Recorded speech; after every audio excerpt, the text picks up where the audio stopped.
Good morning guys, at ngayon ay papakita ko sa inyo ang aking jujube tree. Ayan na-bent yung niya, yung branch niya dahil napakarami ng yung fruits. Yeah. Alam ba ninyo itong jujube fruits, ang gandang i-frozen at saka i-snack.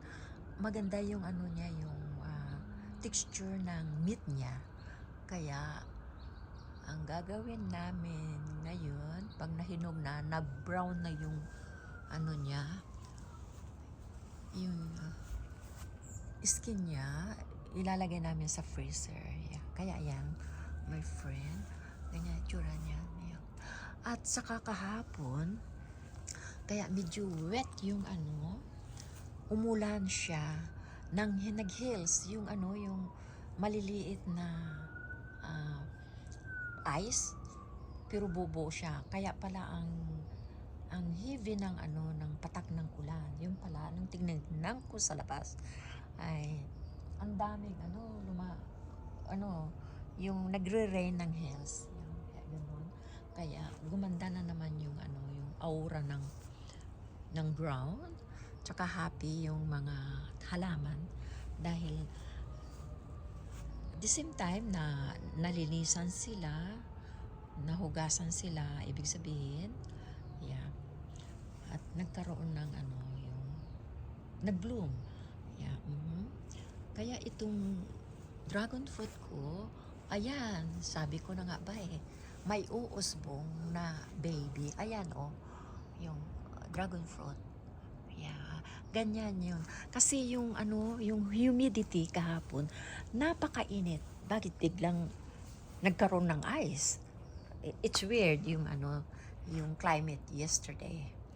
Yeah. Yeah. Ayan. Ayan.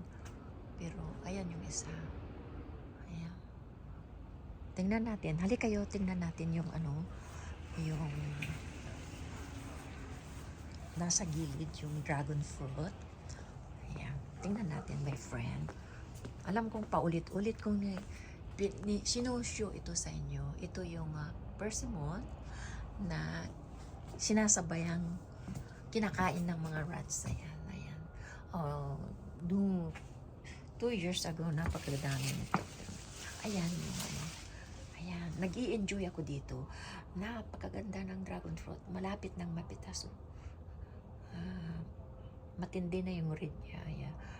Yan ang malaki. Maliit siya dahil may kasama siguro siya sa isang trunk. Kaya yan. Kaya sabay-sabay silang mahihinog. Yung nilagay lang namin ito sa paso pero it works. Ayan yung napaka ayan. Mahihinog. Yeah. Siguro mayroong bad na naman na darating. Ayan siya Kaya yan, my friend. So, I'm enjoying. Nag-i-enjoy ako sa mga prutas na ito. Napakaganda. Kaya yan siya. Ayan. Yeah. Ayan, my friend. Yeah, yan ang dragon fruit. Yeah. Yes. Yeah. Yeah.